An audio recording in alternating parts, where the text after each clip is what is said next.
Hello दोस्तों, हमारे YouTube channel में आप सभी का स्वागत है।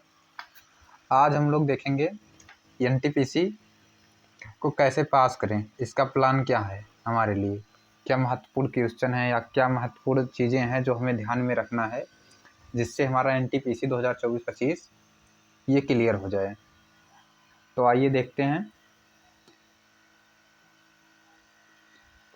ये जो मास्टर प्लान है इसको ध्यान से समझ लीजिएगा, और अगर आप इसे फॉलो करते हैं, जितने नियम इसमें लिखे हुए हैं, तो निश्चित है आपका हो जाएगा अब की बार।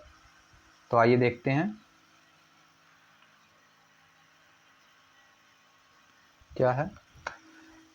वैकेंसी एंड फॉर्म फिल्ड, ठीक। आरआरबी एनटीपीसी 2024-25 ग्रेजुएशन लेवल और अंडर ग्रेजुएशन लेवल मतलब इंटर लेवल। ग्रेजुएशन लेवल में पद हैं 8113 पद हैं और इंटर लेवल में 3445 पद हैं। फार्म फिल हुए हैं टोटल 1,21,67,679। ये आरटीआई के द्वारा जानकारी मिली है, जिसमें 1052 स्टूडेंट एक वैकेंसी पे हैं।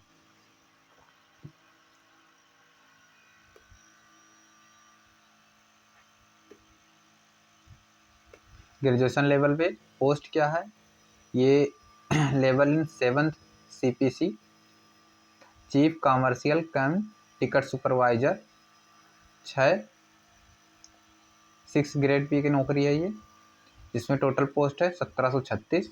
स्टेशन मास्टर ये भी 6 ग्रेड पी की है, 994 पोस्ट है। गुड्स ट्रेन मैनेजर 5th ये 3144 पोस्ट है और जूनियर अकाउंटेंट कम टाइपिस्ट ये 1507 पोस्ट है और सीनियर क्लर्क टाइपिस्ट की 732 से टोटल ग्रेजुएशन लेवल में 8113 पद हो गए हैं। अंडर ग्रेजुएशन लेवल में commercial cum ticket clerk 2022, account clerk typist 361, junior clerk cum typist 990 और ट्रेन क्लर्क 72, ऐसे 3445 पद हैं। आइए अब सिलेक्शन जर्नी के बारे में हम बात करते हैं। जैसे हमारा एक कंप्यूटर बेस्ड एग्ज़ाम होगा CBT 1, और फिर होगा इसके बाद दूसरा, फिर स्किल टेस्ट होगा।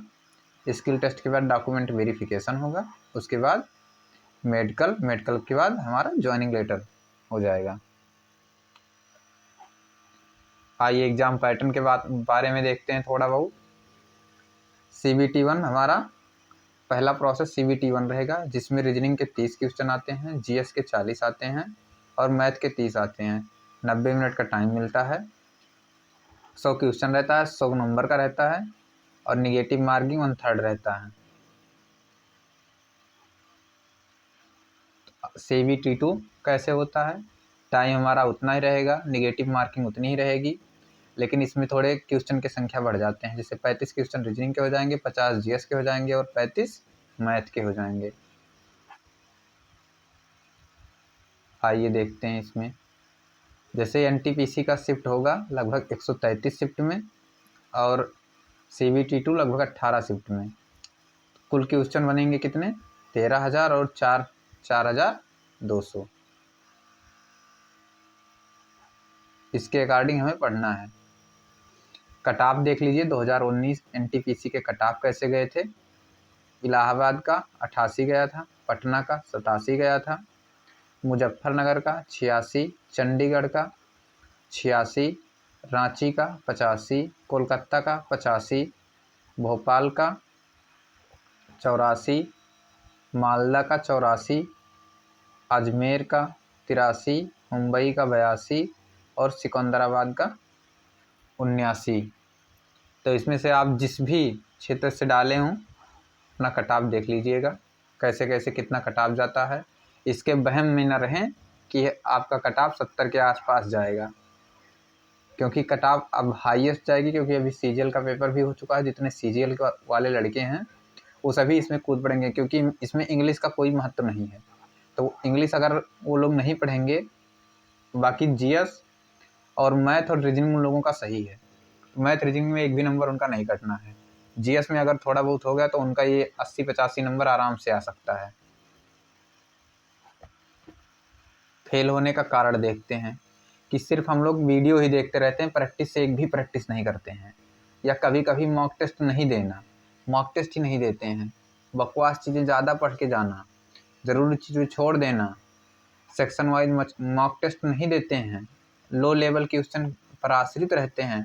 बहुत लोग ऐसे होते हैं कि जो मॉक टेस्ट देते हैं वो ऐसे टेस्ट सीरीज से देंगे, ऐसे जगह से देंगे जहाँ पे टेस्ट का लेवल बिल्कुल इजी हो या फिर मॉडरेट लेवल का, बस इससे ज़्यादा लेवल का वो दे ही नहीं पाते हैं, क्योंकि उनके पास इतना मतलब समझ ही नहीं रहता कि जैसे हमारा एग्ज़ाम होता है तो वो exam moderate to advance level का आता है, तो हमें टेस्ट जब भी देना है तो एडवांस लेवल का टेस्ट देना है। और वीडियो ही केवल नहीं देखना है। बहुत डेली मैं देखता हूँ अभी अपने इस जनरेशन में कि सभी लोग जाते हैं केवल वीडियो देखते रहते हैं, प्रैक्टिस करते ही नहीं है। जब पेपर अचानक सामने आता है तो उन्हें लगता है कि टाइम ही कम पड़ने लगा। तो आइए आगे देखते हैं स्टडी के बारे में। डेली कम से कम 9 घंटे पढ़ना ही पढ़ना है। Self study, GS daily 100 fact पढ़ने हैं, 20 वन लाइनर करंट अफेयर पढ़ना है, इसको आप बढ़ा भी सकते हैं, और 70 मैथ और रीजनिंग के क्वेश्चन डेली लगाने हैं, और डेली एक मॉक टेस्ट देना है, और सेशनल टेस्ट जितना हो सके उतना दो, क्योंकि आपका सिलेक्शन टेस्ट से ही होगा, मॉक टेस्ट से होगा। अगर आप मॉक टेस्ट डेली देते हैं, डेली एक मॉक टेस्ट दीजिए, उसका फुल एनालिसिस करिए, आपका सिलेक्शन कोई रोक नहीं सकता है। अगर आप डेली का देखिए रूटीन कैसे बनाएंगे। मैथ 2.5 घंटे, क्योंकि मैथ का वेटेज ठीक ठाक है और मैथ सभी का कमज़ोर रहता है, क्योंकि इसे 30 है तो इसमें से आप लोगों को 25 के आसपास सही होने चाहिए आपके क्वेश्चन, या 30 में 30 हो जाए तो और बेटर है। 30 रीजनिंग और 30 ये तो 60 नंबर यही हो गए। अगर जीएस का आपका 40 नंबर का है, जीएस में अगर आप लोग 25 भी सही कर दिए तो आपका सिलेक्शन हो गया। इसलिए मैथ और रीजनिंग गलत नहीं होना चाहिए, जितनी भी प्रैक्टिस हो सके उतनी करो। जीएस को 3 घंटा पढ़ो, मॉक टेस्ट 1.5 घंटे का, 1 घंटा एनालिसिस में करो, टोटल आपके हो गए 9 घंटे। ये तो डेली फॉलो करनी है, और जितना आप लोग कम सो सकिए उतना कम सोइए, क्योंकि आप लोग अगर कम सोते हैं तो आप लोग का सिलेक्शन जल्दी होगा। तो आप जैसे कि हमारे यूट्यूब चैनल को आप लोग सब्सक्राइब कीजिएगा, शेयर कर दीजिएगा अगर वीडियो अच्छा लगे तो। आइए आगे देखते हैं। सिलेबस स्ट्रेटजी, पहले आप अगर सिलेबस कंप्लीट कीजिए, या तो यूट्यूब से कंप्लीट कीजिए या पेड क्लास से कीजिए। जैसे अभी तो सिलेबस जो रीजनिंग वगैरह, ये मैथ वगैरह हो गए, ये सभी लोग एक एक चैप्टर का वीडियो बना के बहुत लोग डाल चुके हैं। जैसे आपका परसेंटेज कमज़ोर है, आप लोग परसेंटेज सर्च करिए यूट्यूब पे, आ जाएगा, अपना करिए। डेली सेल्फ प्रैक्टिस कीजिए, 30 से 40 क्वेश्चन हर चैप्टर का, मॉक लगाइए। और अभी जो लेटेस्ट पेपर हुए हैं एलपी, टेक्नीशियन, आरपीएफ और जेई के टॉप क्वेश्चन भी लगाइए। लास्ट 8 महीने का कम से कम करंट अफेयर पढ़िए, एक मॉक दीजिए डेली। और जो मिस्टेक हो रही हैं डेली तुम्हारी, वो एक डायरी में नोट करिए, उस मिस्टेक पे आप काम करिए। जब तक आप मिस्टेक पे काम नहीं करेंगे तब तक आपका सिलेक्शन नहीं होगा। मैथ के लिए स्ट्रेटजी, 30 क्वेश्चन मैथ में है और 35 क्वेश्चन मैथ का है CBT 2 में, CBT 1 में 30 क्वेश्चन है। तो अगर आप 2.5 घंटे मैथ पढ़ते हैं तो इसमें आप लोगों का 30 क्वेश्चन ये और 35 क्वेश्चन ये, यही आप लोगों का वेटेज रहेगा सिलेक्शन में। मैथ के लिए क्या करें, कहाँ से क्या करें। मैथ को कॉन्सेप्ट वाइज पहले कॉन्सेप्ट समझो, उसके बाद उसका प्रैक्टिस करो, PY की सीरीज लगाओ जितना हो सके उतना। अगर आप लोगों को फार्मूला भूल जाते हैं या हो जाते हैं तो कई फार्मूला बुक भी चली हैं जो बड़े बड़े कोचिंग संस्थान वाले टीचर लॉन्च किए हैं, वो करो। और प्रीवियस ईयर का क्वेश्चन जितना हो सके रेलवे का लगाओ। आगे देखते हैं कॉन्सेप्ट में। कॉन्सेप्ट में या तो बीओडी बैच, मैंने पहले ही बता दिया कि चाहे बीओडी बैच से करो या फिर उससे करो, यूट्यूब से कर लो। यूट्यूब पे सभी लोग अभी चला रहे हैं, वही पढ़ो। हम भी चलाने वाले हैं जीएस की प्रैक्टिस, जिसमें कंप्यूटर की प्रैक्टिस होगी डेली 100 क्वेश्चन, क्योंकि इसमें कंप्यूटर का वेटेज भी 2 से 3 क्वेश्चन रहता है। तो इस वाले सीरीज में हम लोग का कवर हो जाएगा ये। और रिवीजन क्यूज लगाओ, कहीं से भी क्यूज अगर आपको लोगों को मिलता है तो क्यूज लगाओ, नहीं तो हमारा एक यूट्यूब चैनल है, एसएससी पीडीएफ नोट्स के नाम से टेलीग्राम चैनल, उसे ज्वाइन कर लो। वहाँ आप लोगों को डेली क्यूज मिलती है, नोट्स मिलते हैं और करंट अफेयर के भी नोट्स मिला करते हैं मंथली वाइज। तो आप लोग उसको ज्वाइन कर लीजिएगा अगर इच्छा हो तो, नहीं है कोई दिक्कत नहीं है। जीएस के लिए, जीएस का क्या है, अगर आप लोग 3 घंटे पढ़ते हैं तो 40 नंबर तो इसमें मिलेंगे CBT 1 में, और 50 नंबर इसमें मिलेंगे। आप लोग ये पढ़ लीजिएगा किस टॉपिक से कितने क्वेश्चन आते हैं, इस हिसाब से हमें आपको पढ़ना है डेली।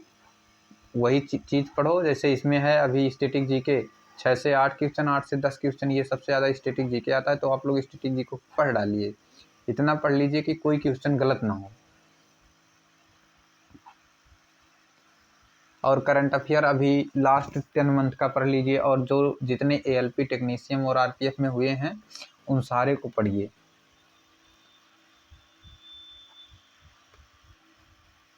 बाकी ये सब अपना देख लीजिएगा कैसे। और अगर आप मॉक देते हैं तो मॉक दीजिए, डेली मॉक दीजिए, सबसे इम्पॉर्टेंट मॉक ही है। मॉक को अपना स्ट्रेटजी बनाइए, जितना हो सके, जैसे आप लोगों को बताते हैं कि आप लोग अपने हिसाब से दीजिए।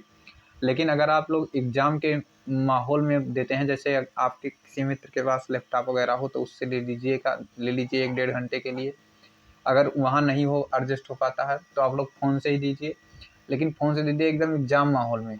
कई लोगों को मैं देखता हूँ कि टेस्ट देते समय आधे टेस्ट को बीच में पॉज कर देंगे और चले जाएंगे, अपना बाहर चले जाएंगे, पानी पीने चले जाएंगे या कहीं चले जाएंगे। तो ऐसे में टेस्ट का माइंडसेट ख़राब हो जाता है।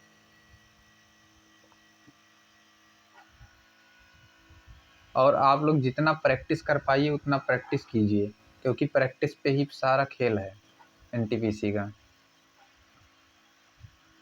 आइए मॉक टेस्ट के बारे में जानते हैं। आप लोग एक वीक में 5 मॉक टेस्ट दीजिए, जिसमें से 2 मॉक टेस्ट कम से कम प्रीवियस ईयर के हों, अगर और 3 हों जो फुल लेंथ मॉक टेस्ट हों, प्रीवियस ईयर पेपर ना हो। क्योंकि अगर आप पूरा इसी पे डिपेंड हो जाते हैं तो आप PYQ के बारे में जान ही नहीं पाएंगे कि हमारे पेपर में क्या आता है। अगर आप लोग ये नहीं जान पाते हैं कि हमारे पेपर में आता क्या है, आप लोग ये वाले देते चले जाते हैं, अचानक पेपर आप लोगों का सरल आ जाता है या ईजी आ जाएगा, तो आप लोग नहीं कर पाएंगे। तो इसलिए 3 फुल मार्क दीजिए और 2 प्रीवियस ईयर दीजिए। बाकी 2 दिन का गैप मिलता है। जितनी गलतियाँ दोनों मॉक में होती हैं उन टॉपिक को आप लोग बराबर कवर करते रहिए। एक डायरी ले लीजिए, उसमें आप लोग लिखते रहिए जितनी मिस्टेक हो रही हैं, जो चैप्टर छूट रहा है उसको यूट्यूब पे डाल के पढ़िए, प्रैक्टिस कीजिए। लेकिन पढ़िए, जैसे महात्मा गांधी ने कहा है, the future depend on what to do today. मतलब आपका फ्यूचर डिपेंड करता है कि आप आज क्या करते हैं। तो आज ये वीडियो यहीं समाप्त करते हैं। आप लोग चैनल को सब्सक्राइब कीजिएगा, वीडियो को शेयर करिएगा ज़्यादा से ज़्यादा लोगों के पास।